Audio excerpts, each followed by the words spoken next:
নমস্কাৰ আপোনালোক সকলোকে পুনৰবাৰ আপোন নিউজৰ অন্য এটা ভিডিঅ' লৈ স্বাগতম জনাইছো। আপোনালোক সকলোৰে কাৰণে প্ৰায় 4টাকৈ ভাল খবৰ ওলাই পৰিছে। আপোনালোক সকলোৰে কাৰণে ঘোষণা কৰিছে প্ৰায় 4টাকৈ ভাল খবৰ। তো আপোনালোক সকলোৰে কাৰণে ঘোষণা কৰা 4টা ভাল খবৰনো কি সেই সম্পৰ্কে আজিৰ এই ভিডিঅ'টোত মই আপোনালোকক জনাম। তো ভিডিঅ'টো প্ৰথমৰ পৰা শেষলৈকে চাই থাকিব। মই শ্ৰীপান্ত গগৈ, আপোনালোকে চাই আছে আপোন নিউজ। আহক আৰম্ভ কৰোঁ আজিৰ ভিডিঅ'। আগবাইছো প্ৰথমটো ভাল খবৰৰ ফালে। প্ৰথম ভাল খবৰটো ওলাই পৰিছে ৰেচন কাৰ্ড থকা সকলৰ কাৰণে। ৰেচন কাৰ্ড থকা সকলৰ বাবে এতিয়া EKYC বাধ্যতামূলক কৰিছে। এতিয়া আপোনালোকে হয়তো ক'ব পাৰে এইটো আকৌ কেনেকৈ ভাল কথা হ'ল।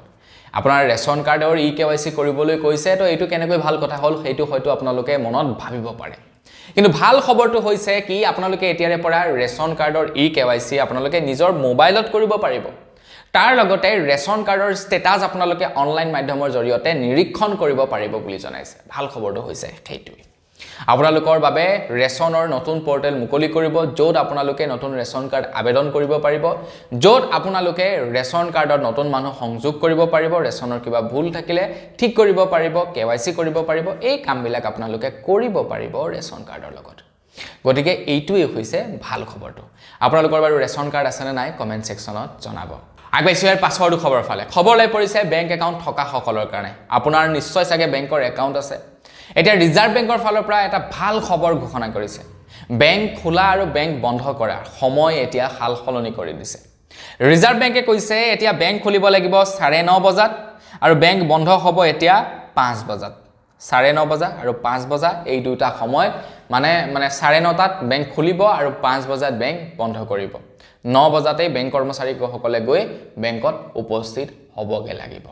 ধৰি লওক আপোনাৰ কিবা কাম আছে, তো আপুনি যাতে সোনকালে কৰি আপোনাৰ কামত যাব পাৰে তাৰ কাৰণে 9:30 বজা কৰি দিছে বেংক খোলাৰ সময়, আৰু বন্ধ কৰাৰ সময় কৰি দিছে 5 বজা। আৰু এই নিয়মটো খুব সোনকালে ৰিজাৰ্ভ বেংকে আমাৰ ভাৰতবৰ্ষত প্ৰৱৰ্তন কৰিব বুলি জনাইছে। বেংক খোলাৰ সময় সলনি কৰিছে আৰু বেংক বন্ধ কৰাৰ সময় সলনি কৰি দিয়া হৈছে। আগবাইছো ইয়াৰ পাছৰটো খবৰ ফালে। খবৰ ওলাই পৰিছে টেলিকম কোম্পানীৰ ওপৰত। আপোনালোকৰ যদি BSNLৰ চিম কাৰ্ড আছে তেন্তে আপোনালোকৰ কাৰণে এটা ভাল খবৰ ওলাইছে। BSNLৰ কি হয়, কেতিয়াবা ক'ৰবাত নেটৱৰ্ক নাপায়, যাৰ কাৰণে নেকি কল কৰিবলৈ অসুবিধা হয়। কিন্তু এতিয়া BSNLে ৱাইফাই কলিং ছিষ্টেম উলিয়াইছে। অৱশ্যে এয়াৰটেল, জিঅ', ভোডাফোন এইকেইটা কোম্পানীত অলৰেডি ৱাইফাই কলিং ছিষ্টেম আছে। আপোনালোকৰ নেটৱৰ্ক নাথাকিলেও ৱাইফাইৰ জৰিয়তে আপোনালোকে কল কৰিব পাৰে আপোনালোকৰ মোবাইল নাম্বাৰটোৰ পৰা। কিন্তু BSNLত এই ছিষ্টেমটো নাছিলে। এতিয়া BSNLতো সেই ছিষ্টেমটো ইনক্লুড কৰা হৈছে। আপোনালোকৰ নেটৱৰ্ক নাথাকিলেও আপোনালোকে এতিয়াৰে পৰা আপোনালোকৰ BSNLৰ চিম কাৰ্ডখনৰ পৰা কল কৰিবও পাৰিব, আৰু আপোনালোকৰ BSNLৰ চিম কাৰ্ডখনত কল সোমাব ৱাইফাই কলিঙৰ জৰিয়তে। কিন্তু আপোনালোকে ৱাইফাই কলিং এনেবল কৰি থ'ব লাগিব। একেবাৰে শেষৰ ভাল খবৰটো ওলাই পৰিছে জিঅ' ইউজাৰ্ছ সকলৰ বাবে। আপুনি বাৰু জিঅ' চিম কাৰ্ড ব্যৱহাৰ কৰে নেকি কমেণ্ট ছেকশ্যনত জনাবচোন।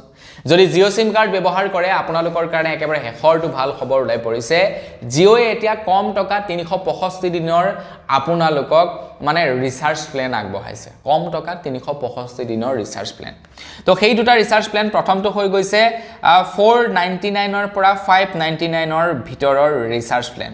ভেলিডিটি থাকিব 365 দিনৰ, য'ত আপোনালোকে আনলিমিটেড কলিং লাভ কৰিব। তাৰ বাহিৰে নেট কিবা কিবি এইবিলাক আপোনালোকে নাপাব, কিন্তু আপোনালোকে আনলিমিটেড কলিং বোলে এবছৰৰ কাৰণে লাভ কৰিব। আৰু তাৰ লগতে 365 দিনৰ অন্য এটা ৰিচাৰ্জ প্লেন মুকলি কৰিছে, যিটোৰ দাম হ'ব 3499 টকা, য'ত আপোনালোকে ডেইলি হাই স্পীড ডাটা লাভ কৰিব, আনলিমিটেড 5G ডাটা, আৰু লগতে আনলিমিটেড কলিং আৰু বহুখিনি আপোনালোকে ফেচিলিটি লাভ কৰিব। এয়া 365 দিনৰ এফৰ্ডেবল প্লেন লঞ্চ কৰিছে জিঅ' কোম্পানী তৰফৰ পৰা। আপোনালোকৰ যদি জিঅ' চিম কাৰ্ড আছে তো আপোনালোকে ট্ৰাই কৰি চাব পাৰে এইকেইটা ৰিচাৰ্জ প্লেন। তো বন্ধু-বান্ধৱীসকল, বছ আজিৰ ভিডিঅ' জনাবলগীয়া খবৰ ইমানকেইটাই আছিলে। এইকেইটাই আছিলে ভাল খবৰ, এই 4টাই আছিলে আপোনালোকৰ কাৰণে ভাল খবৰ। তো জানি কেনে পালে কমেণ্ট ছেকশ্যনত জনাব। যদি ভাল লাগিলে লাইক এটা কৰি থৈ যাব। চেনেল ছাবস্ক্ৰাইবটো কৰি ল'ব। পুনৰ এটা লগ পোৱাৰ আশা কৰিলোঁ। বিৰাম মাগিছোঁ। ধন্যবাদ। জয়।